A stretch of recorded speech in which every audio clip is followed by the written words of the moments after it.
क्योंकि काली दुनिया के लोग मेरे नाम से भी कांपते हैं। इंसानियत के नाम में पलता हुआ थप्पा हूं मैं जानता हूं कि तुम मेरे नाम से भी नफरत करती हो, मुझे बहुत बड़ा गलत इंसान समझती हो, मगर मेरा यह विश्वास है कि दुनिया का कोई भी इंसान बुरा आदमी नहीं होता। कोई आदमी अपनी मां के पेट से बुरा पैदा नहीं होता, कोई चोर अपनी खुशी के लिए चोरी नहीं करता, कोई डाकू अपनी खुशी के लिए डाका नहीं डालता, कोई तवायफ अपनी खुशी के लिए अपने जिस्म नहीं बेचती।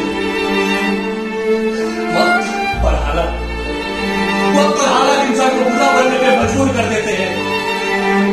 और तुम तो अच्छी तरह से जानती हो कि भूख के गरीबी से मरे हुए इंसान को कफन भी नसीब नहीं होता। तब से मैंने जिंदगी में सिर्फ एक ही चीज से की, एक ही सबक पाया है कि दुनिया में गरीब पैदा होना कोई जुर्म नहीं, कोई पाप नहीं, मगर गरीब मरना सबसे बड़ा जुर्म है, सबसे बड़ा पाप है।